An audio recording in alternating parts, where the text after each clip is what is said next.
ইউখাযু বিন্নাওয়াসি ওয়াল আকিদাম। রব্বুল আলামিন অপরাধীদের মুখ দেখিয়াই চিনতে পারবে। তার মাথার চুল আর পাও ধরিয়া হাসরাইয়া টেনে হাজির করা হবে। কথা ডাকার, কথা বলেন, ঘোষণাটা কার? আল্লাহর। অপরাধীদের মুখ দেখিয়াই আল্লাহ তাআলা চিনতে পারবেন। গোপন করা যাবে কি? গোপন করা যাবে না। আল্লাহ বলেন হাজিহি জাহান্নামু লাতি ইউকাজ্জিবু বিহাল মুজরিমুন। আল্লাহ বলবেন, আল্লাহ অপরাধীদের বলবেন, এহাই সেই দোজখ যে অপরাধীরা অবিশ্বাস করত। ইহাই সেই দোজখ যে অপরাধীরা অবিশ্বাস করত। হে দুনিয়ার মা বোনেরা, আল্লাহ বলেন ইয়াতুফুনা বাইনাহা ওয়া বাইনা হামিমিনান। অপরাধীদের ওই দোজখের গরম ফুটান্ত পানির মাঝখানে ছেড়ে দেওয়া হবে। সেখানে তারা ঘুরতেই থাকবে। পাবে না এক কিনার, পাবে না ও কিনার, কোন কুল কিনারা আছে? জোরে বলেন, কোন কুল কিনারা, কুল কিনারা নাই। চিৎকার মারলেও চিৎকার কেউ শুনবে? জোরে বলেন, কেউ শুনবে না, কেউ সাহায্য করতেও পারবে না। দুনিয়ার মধ্যে নদীতে যদি কেউ ডুবে যায় গো, কতজন যায় আর সাহায্য করে কিনা? করে। আর ওই আখিরাতে সাহায্য কেউ করতে, সাহায্য করার মালিক একমাত্র আমার আল্লাহ। আল্লাহ ছাড়া সাহায্য কেউ করতে পারবে না। সাহায্য একমাত্র আল্লাহ, সাহায্য করবে একমাত্র আমার আল্লাহ। আমার আল্লাহর নবী মুহাম্মদ সাল্লাল্লাহু আলাইহি ওয়াসাল্লাম, সেই নবীর পিছন ছাড়া যাবে? জোরে বলেন, যাবে না। নবী ছাড়া কোনো জায়গায় উপায় আছে? নবী ছাড়া কোনো জায়গায় উপায় নাই। দুনিয়ার মধ্যে মিথ্যা কথা বলা যাবে না। ছগলখড়ি করা, হিংসা করা যাবে? জোরে বলেন, আমার আল্লাহ সব জানে। জানে কিনা? জানে এবং দেখে। তার সত্য আমার আল্লাহ দুইটা করে পাহারাদার আমাদের সঙ্গে আছে কিনা? পাহারাদারের নাম কি? কিরাবিন আর কিতাবিন। কি নাম? জোরে বলেন, কিরামিন আর কিতাবিন। সর্বদা সঙ্গে আছে কিনা? সেই কিরাবিন পাহারাদার, তাদের কোনো গোসল, আহার, নিদ্রা আছে কিনা? জোরে বলেন, কোনো ছুটি ছাটা কোনো কিছুই নাই। পিসাব পায়খানাও সর্বদাই আপনার আমার সঙ্গেই আছে কিনা? গোপনে যা করেন তাও দেখে কিনা? আল্লাহ দেখে। আল্লাহ দেখার সঙ্গে সত্য আবার পাহারাদার লেখালেখি করতেছে কিনা? লেখালেখি করবে, আল্লাহর চোখকেও ফাঁকি দিতে পারবে কি? জোরে বলেন, হে দুনিয়ার মা বোনেরা, সেই নবীর আদর্শ মানতে হবে। নবী ছাড়াই আমাদের কোনো উপায় নাই। সেই নবীর আদর্শ মানার দরকার আছে কিনা? নবীর ভালোবাসা, নবীর ভালোবাসবা, মহব্বত করবো একমাত্র সালাম ও দরুদ দিয়া এবং নবীর আদর্শ দিয়া। জোরে বলে সুবহানাল্লাহ। হে দুনিয়ার মা বোনেরা, আমাদের সন্তানের আমরা ভালো কাজে আদেশ করব। কোন কাজে? জোরে বলেন, ভালো কাজে আদেশ করব। কেননা আমার নবীর আদর্শ আমাদের সন্তানের আমরা আদেশ করব কিনা? আমাদের সন্তানেরও নবীর আদেশ মানতে বলবো। কথা বলেন, ঠিক না বেঠিক? এই দুনিয়া ছেড়ে চলে যেতে হবে। আর ওই আখিরাতে আল্লাহ রাসূল ছাড়া কোনো উপায় আছে? রাসূল ছাড়া কেউ সুপারিশ করতে পারবে? কথা বলেন, কেউ পারবে না। কারোর ক্ষমতা নাই দুনিয়ার মধ্যে মিথ্যা কথা বলা। আল্লাহ রাসূল মিথ্যাবাদীদের পছন্দ, ছগলখড়িকে পছন্দ করেন কথা বলেন, পছন্দ করেন না। আমার আল্লাহর নবী কোনোদিনও কারোর মনে কষ্ট, কোনো দুঃখ কারোর দিন এই দেশে। কথা বলেন, সেই নবী, সেই নবীর মতোই আমাদের একটা নেতার দরকার আছে কিনা? আমার নবীজির আদর্শ মানার মতো একটা নেতার দরকার আছে কিনা? যেই দেশে নেতা ভালো সেই দেশে কর্ম ভালো। কথা বলেন, যে বাড়ির মালিক ভালো সেই বাড়ির ব্যবহারও ভালো হয় কিনা? কথা বলেন, আর বাড়ির মালিক যদি ভালো না হয় বাড়ির ব্যবহারও ভালো হয়। কথা বলেন, ভালো হয় না। আমরা হলাম মুসলমান, আমরা হলাম কি? কথা বলেন, মুসলমানরা কোনোদিন মিথ্যা কথা বলতে পারে না। মুসলমান কোনোদিন সুদ খাইতে, ঘুষ খাইতে, যারা সুদ খাইবে ঘুষ খাইবে তারা কোনোদিন নবীর সাথে সম্পর্ক থাকতে পারে। জোরে বলেন, তা আল্লাহর সঙ্গে কোন সম্পর্ক থাকবে? জোরে বলেন। দুনিয়ার মা বোন গো, সুদ খাওয়া যাবে না। আল্লাহ তাআলা বলেন সুদ খাওয়া যাবে না, কেননা সুদ যারা খাবে জাহান্নামের আগুন তারা ওই পেটের মধ্যে করে নিয়ে কবরে যাবে। কবরে যাওয়ার সঙ্গে সঙ্গে তাদের কবরটা জাহান্নামের আগুন জ্বলতেই থাকবে। সারা বিশ্ব কবরের মধ্যে কিলবিল করবে। যারা বলে নাউজুবিল্লাহ। সেই আল্লাহর হুকুম মানা দরকার আছে কিনা? জোরে বলেন। দুনিয়ার মা বোন, আল্লাহ বলেন নূরান কুদুহান নাসু ওয়াল হিজার। আল্লাহ বলতেছেন ওই জাহান্নামটা সৃষ্টি করা হয়েছে, জাহান্নামের আগুন বানাবো একমাত্র মানুষের পাথরে দেয়া। কি দেয়া? জোরে বলেন। মানুষের পাথর। সেই মানুষগুলো কারা? যারা সুদ ঘুষ খায়। কথা বলেন, শুধু সুদ খায়, ঘুষ খায় এবং আল্লাহর সঠিক পথে যারা চলে না তারাই তো হবে জাহান্নামের খড়ি। কথা বলেন, ঠিক না বেঠিক? ঘোষণা টাকার আল্লাহর ঘোষণা। আল্লাহ তাআলা জাহান্নামের যারা আল্লাহ বলেন ও ওয়ালিল্লাযিনা কাফারু বিরাব্বিহিম আযাবু জাহান্নামা বিসাল মাসির। আল্লাহ বলেন আল্লাহর কথা সহ্য পরিমাণ যারা অমান্য করবে তারা কাফের হয়ে জাহান্নামে যাবে। আর জাহান্নামটা বড় জঘন্য স্থান। কি স্থান? জোরে বলেন। জঘন্য স্থান। সেখানে থাকবে চিরস্থায়ী। জোরে বলেন নাউজুবিল্লাহ। জাহান্নামীদের খাদ্য হবে একমাত্র পূজার রক্ত। কি খাদ্য? জোরে বলেন। পূজার রক্ত। জাহান্নামীদের ওই পূজার রক্ত আহার করতে দেওয়া হবে। তারা ক্ষুধার জ্বালায় পূজ রক্ত আহার করতে থাকবে, তাও তাদের ক্ষুধা মিটবে না।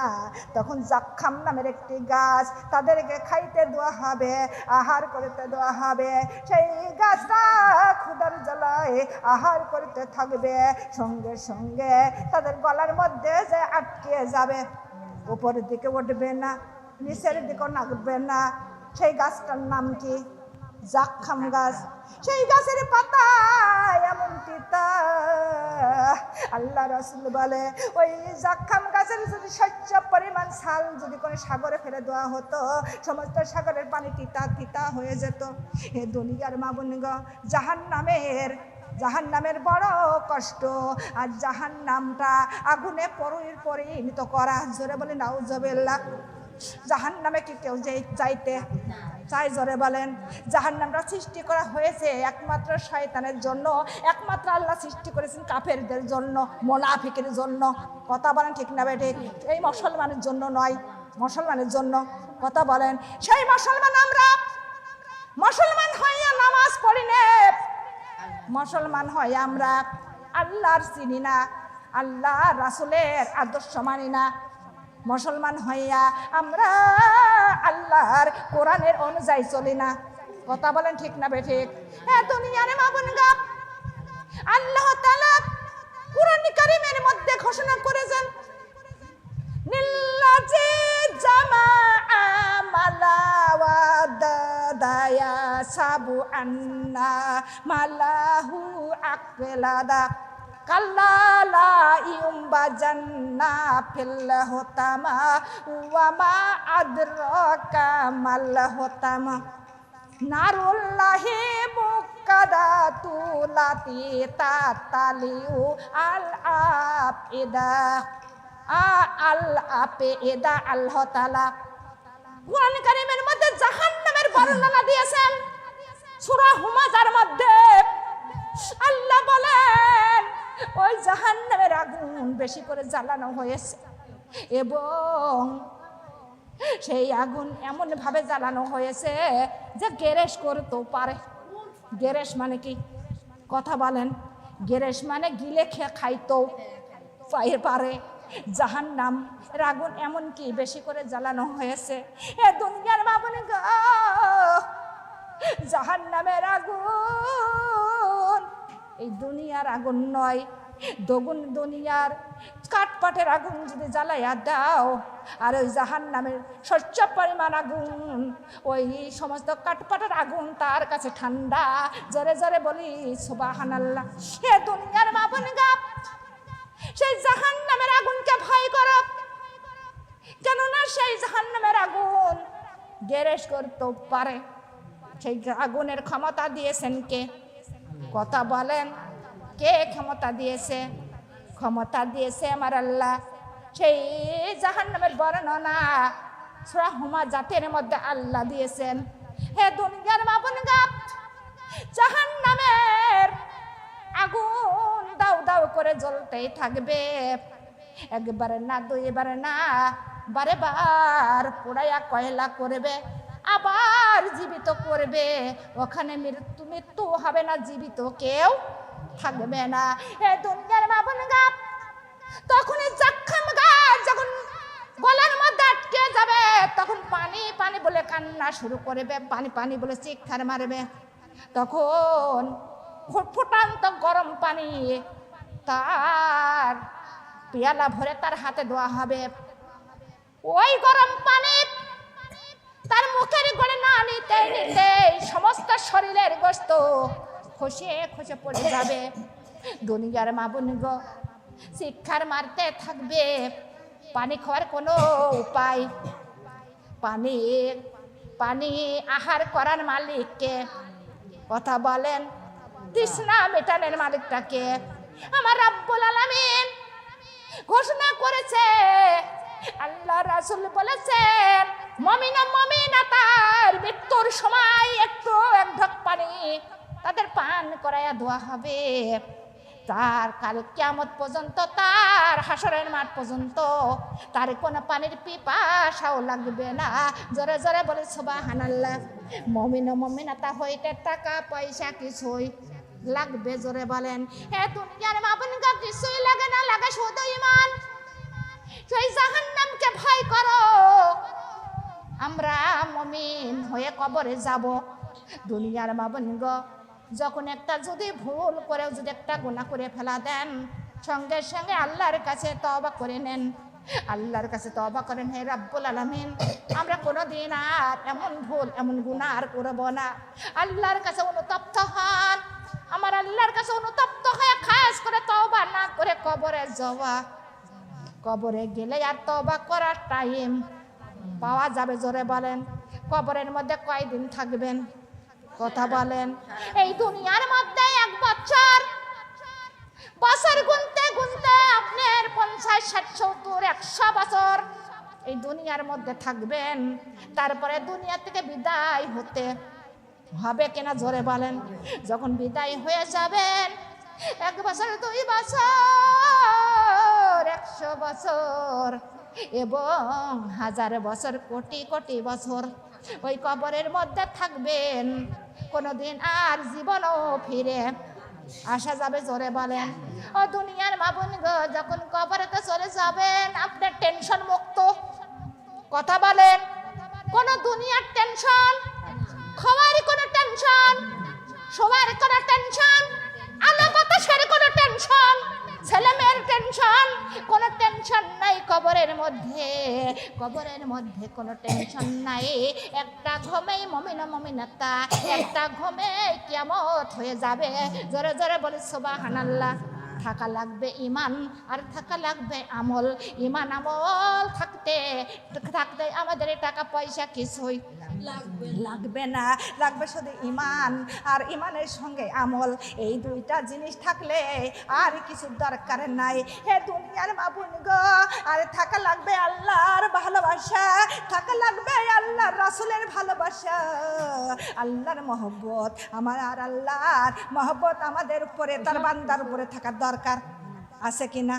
কথা বলেন। আমার আল্লাহর যদি আমাদের উপরে কোনো মহব্বত না থাকে, তার কোনো উপায় আছে? জোরে বলেন, আজ পাই নাই। আমার আল্লাহ বলেন, বান্দারে আমি তোমাদের জন্য আমি ওই জাহান্নাম সৃষ্টি করে নাই, কোনো মুমিন ও মুমিনাতের জন্য নয়। আমি ওই জাহান্নামটা আমার আল্লাহ সৃষ্টি করেছেন একমাত্র শয়তানের জন্য, একমাত্র কাফের মুনাফিক এদের জন্য, মুশরিকের জন্য। জোরে জোরে বলি নাউজুবিল্লাহ। লা ইলাহা আল্লাহ রাব্বুল আলামিন আমাদের কত মহব্বত করে বানাইছে কিনা, কত আদর করে তার বান্দা বান্দিকে সৃষ্টি করেছেন। সে আদরের বান্দা বান্দিকে কোনোদিন জাহান্নামে দিতে চাই? জোরে বলেন, চাই না।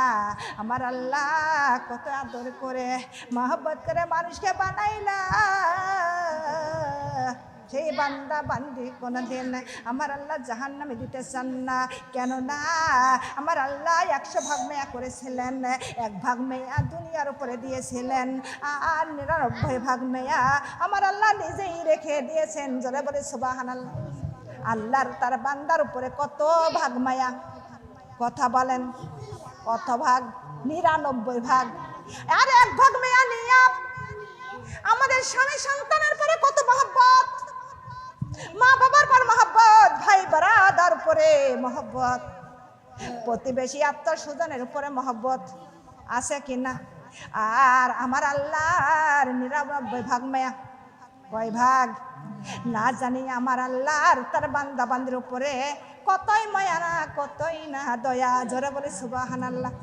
আমার আল্লাহর নাম ইয়া রহমান, তিনি অতি দয়ালু, তার মতো দয়া কারোর মধ্যে আছে? জোরে বলেন, কারণ নাই। আমার আল্লাহ ইয়া গফুরুর রহিম, আল্লাহ হলেন পরম ক্ষমাকারী। ও রব্বুল আলামিন বলেন, যদি কোনো বান্দা ভুল করে আসমান সমান পাহাড় সমান যদি গুনাহ করে ফেলা দেয়, আর যদি গুনার কথা মনে পড়ে যায়, সঙ্গে সঙ্গে আল্লাহর কাছে অনুতপ্ত এবং যদি তওবা করে যে হে রব্বুল আলামিন এমন গুনাহ হইতে তওবা করিলাম, আর এমন গুনাহ কোনো জীবনও করব না, যদি অনুতপ্ত হয় আল্লাহর পথে যদি ফিরে যায়, আমার রব্বুল আলামিন সমস্ত গুনাহ ক্ষমা করে দিবেন, মাফ করে দিবেন। যারা বলে সুবহানাল্লাহ। আমরা গুনাহ করে কার কাছে মাপ চাবো? আল্লাহর কাছে মাপ চাইবো, কিন্তু সেই গুনার ধারে আর কোনোদিন যাওয়া যাবে? জোরে বলেন। বারবার গুনাহ করলাম, বারবার আল্লাহর কাছে তওবা, সেই তওবা আল্লাহ কোনোদিনও কবুল করে? জোরে বলেন, কবুল করে না। দুনিয়ার মাবুন গো, জাহান্নামের কষ্ট বড় কষ্ট, জাহান্নামের আযাব বড় আযাব। ওই জাহান্নামে আমরা সবই একটু জানি কি জানি না, কম বেশি সবই জানি, কিন্তু গুনার কাজে আমরা বেশি করে কি না? এ দুনিয়ার মাবুন গো, গুনার কাজ বেশি বেশি করি, কিন্তু ওই গুনার ধারেও যাওয়া যাবে কি? কিন্তু যারা নামাজ, কাফেররা নামাজ পড়ে না, নামাজ পড়ে না, এবং মুমিনরা নামাজ পড়ে কিন্তু গুনাহটা ছাড়ে না। কথা বলেন ঠিক না বেঠিক? নামাজও পড়ে আবার গুনাহও করে, আছে কি না? গুনার কাছে যাওয়া যাবে কি? কিন্তু গুনার কাছে যাওয়া যাবে না। দুনিয়ার মাবুন গো, আল্লাহর মহব্বত করে, আল্লাহর ইবাদত করিয়া ঈমান আমল নিয়ে আমরা যিনি সবাই কবরে যেতে পারি, সবাই বলি আমিন আমিন। এই দুনিয়ায় মিথ্যা কথা আল্লাহ পছন্দ, আল্লাহ রাসূল পছন্দ করে? জোরে বলেন। কোন নবীজি কারোর মনে দুঃখ কষ্ট কোনো ধোঁকা দেশে, তাই নবীর আদর্শ আমাদের সন্তানের মানার দরকার, আমাদেরও মানার দরকার, আছে কিনা? এ দুনিয়ার মাবুনকে একদিন একটা মুসলমানের সন্তান একদিন হাতের উপরে উঠে বাণিজ্য করতে যাচ্ছেন। এমন সময় যাইতে যাইতে রাত হয়ে গেল। রাতে যখন রাত হয়ে যায়, ওই মুসলমানের সন্তানটা হাতিটা একটা কলা গাছের সঙ্গে বাঁধে তিনি ওখানে ঘুমিয়ে পড়লেন। আবার সকাল হবে, যাত্রা করবে। কিন্তু রাতানিশ রাস্তার মধ্যে ওই হাতি ওই রশিটা ছিঁড়িয়া ওই জমির সমস্ত কলা গাছ ভাঙ্গে ভাঙ্গে খাইছে। হাতিরা খায় কি খায় না, কলা গাছগুলো মনের মতো ভাঙ্গে ভাঙ্গে খাইছে। সকালবেলা ওই যুবকটা জাগরন্ত হয়ে দেখে হাতিটা সমস্ত কলার গাছ ভাঙ্গে ভাঙ্গে খাইছে, কিন্তু হাতিটা নাই। কিন্তু সকাল যুবক ঘুমিয়েছিলেন। এমন সময় ওই ক্ষেতের মালিক ক্ষেত দেখতে আইছে। আইসে দেখে সমস্ত কলা গাছ ভাঙ্গে ভাঙ্গে খাইছে। তারপরে দেখা যায় একটা হাতি। ওই ক্ষেতের মালিক একটা ইট মারলেন, আর ইটটা খেয়ে সঙ্গে সঙ্গে ওই হাতিটাই ওখানেই মৃত্যুবরণ করলেন। কিন্তু তখনই ওই ক্ষেতের মালিক ওখানে দাঁড়িয়ে আছেন। এমন সময় যুবকটা চেতন হয়ে দেখে, জাগরন্ত হয়ে দেখে, কিন্তু হাতিটা মৃত্যুবরণ করেছে, পড়ে আছে, কপাল দিয়ে রক্ত বেয়ে বেয়ে পড়তেছেন। তখন ওই যুবক ওই ক্ষেতের মালিকের কাছে গেলেন, যে বলেন আপনি কে? বলে আমি হলাম এই ক্ষেতের মালিক। বলে আমার হাতির মারলো কে? বলে আমি মেরেছি। বলে কেন? বলতেছে আমার কলা গাছগুলো সব ভেঙে ভেঙে খাইছে, তাই আমি ইট মারিছি, মরে গেছি। এমন কথা যখন বললেন, সঙ্গে সঙ্গে যুবক ওই ইটকে নিয়ে ওই মালিকের মারলেন। মালিক তার সঙ্গে সঙ্গে ইন্তাকাল করলেন। তখন যুবক ভুল করে ইটটা মেরে ফেলেছে। ভুল করলে ভুলের সংশোধন আছে কিনা? সংশোধন করতে হবে কোথা থেকে? কথা বলেন, এই দুনিয়া থেকে। দুনিয়া থেকে সংশোধন করে আমরা কবরে যাব। কথা বলেন ঠিক না বেঠিক? যুবকটা দাঁড়িয়ে আছেন। সন্ধ্যা লেগে গেল, ক্ষেতের মালিক বাড়ি যায় না। কিন্তু ওই মালিকের আছে দুইটা সন্তান, দুইটা পুত্র। তারা বাবার খোঁজ খবর না পেয়ে তখন আবার খুঁজতে আইছে। আসে দেখে বাবার মাথায় ইট মারছে, বাবার মাথা দিয়ে রক্ত বের হচ্ছে, বাবা পড়ে আছে। তখন দুইটা যুবক এসে বলতেছে, হে যুবক, আমার এই বাবার এই অবস্থা কে করলো? আমার বাবার হত্যা কে করলো? যুবকটা দুই চোখের পানি ছেড়ে দিয়ে বলে, ভাই রে, তোমার বাবার হত্যায় আমি করেছি। এমন সন্তান কেউ আছে? কথা বলেন। বাংলাদেশে আছে? কোনো দেশেই নাই। আছে? কোন রাষ্ট্রই আছে? কথা বলেন। হ্যাঁ, দুনিয়ার মামুন ছিল আগে মদিনায়, মক্কায় মদিনায় যখন আমার রাসূল ছিল, তখন এমন রাষ্ট্রের মানুষ এমন ভালো ছিল কিনা? জোরে বলেন। হে দুনিয়ার মামুন গা। তখন ওই যুবক বলতেছেন, ওই ক্ষেতের মালিকের দুই পুত্র বলতেছে, যুবক আমার বাবার কেন মেরেছো? বলে আমার হাতি মারেছে, তাই আমও মারেছি বলতেছে। তখন শিকার গেল। তখনই বলতেছে যে ওই দুটো পুত্র বলেন, ওই মালিকের পুত্র বলতেছে, ও যুবক, আমার বাবাকে আমার বাবা তোমার হাতি মেরেছে, তোমার একটা হাতের বদলে আমি 5টা হাতি দেব, কিন্তু আমার বাবাকে তুমি ফিরাইয়া দিতে পারবা? আমার বাবার বদলে কি তুমি আমার বাবা দিতে পারবা? কারোর ক্ষমতা আছে? জোরে বলেন। নাই, কারণ নাই। কিন্তু যুবক দুই চোখের পানি ছেড়ে দে, কান্দে, না না। কিন্তু হাতে দোয়া যায়, কিন্তু মানুষ ফিরে দোয়া যায়? জোরে বলেন। যায় না।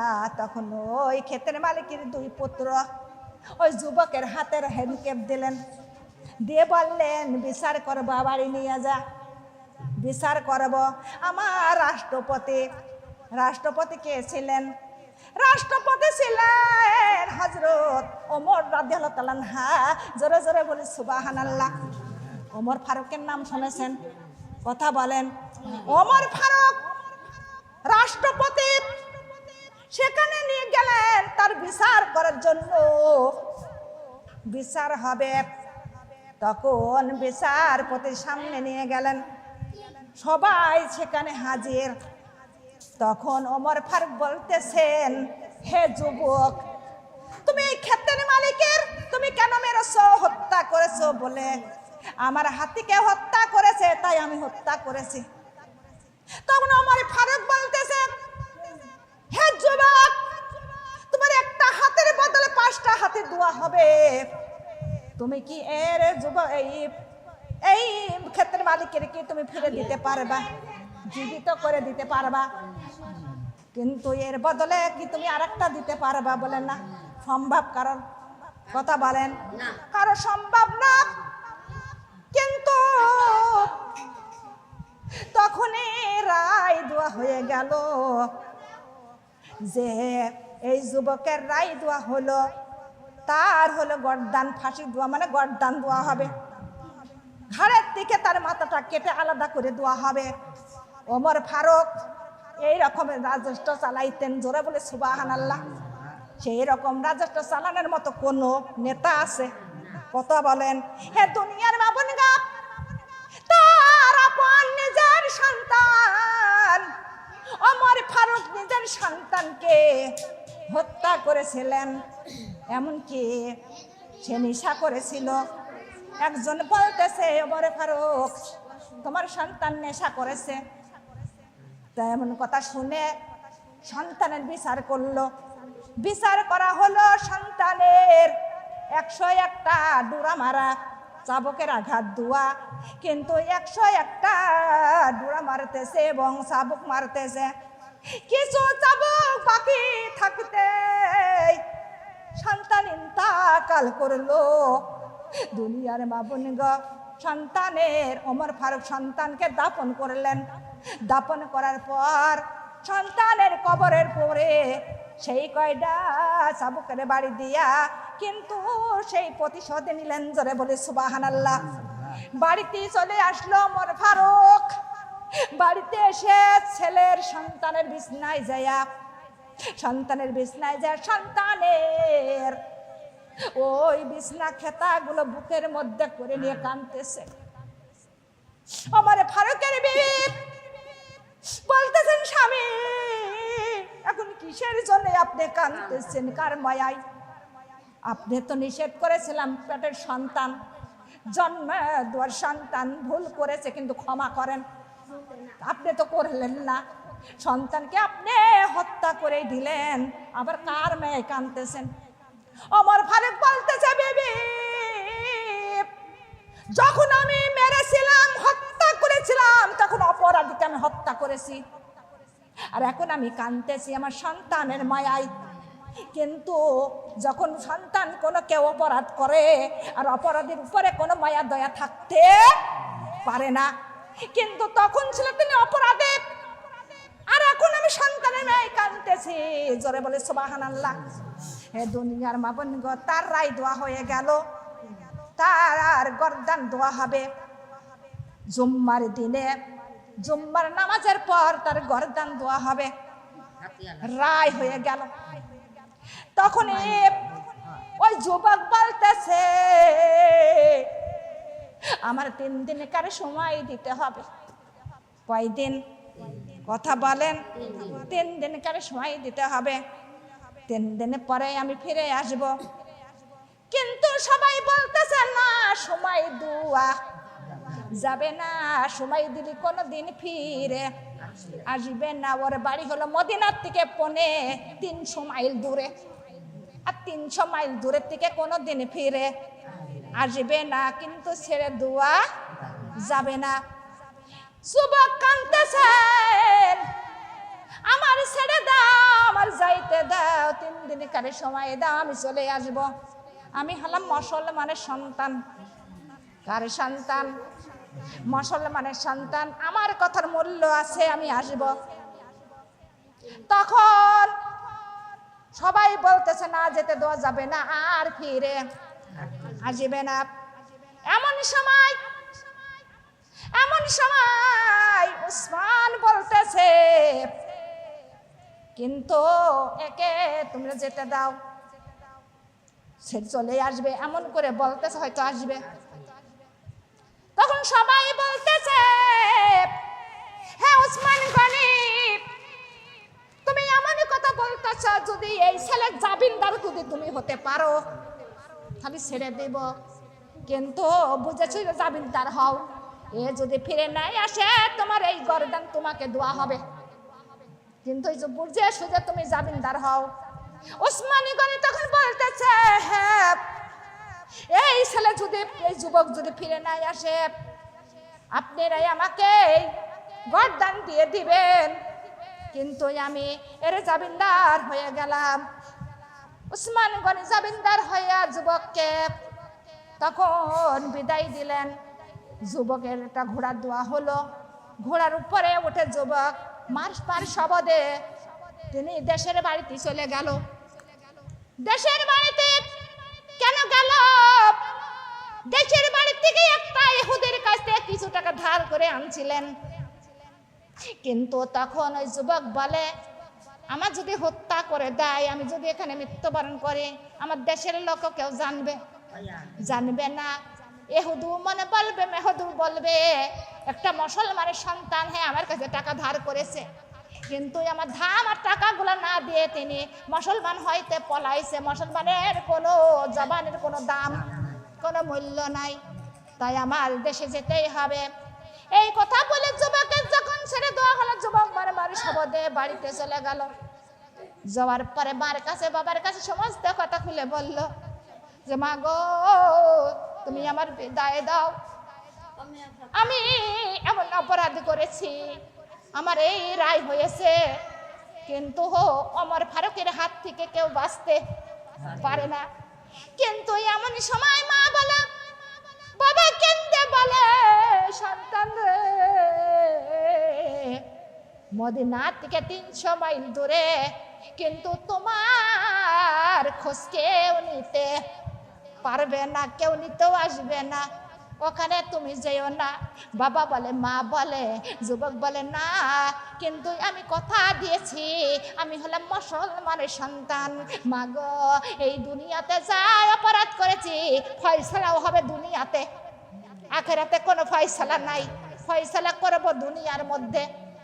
এমন কথা যুবক বলে মা বাবার কাছ থেকে কিছু টাকা নাইয়া সেই ইহুদির বাড়িতে চলে গেল।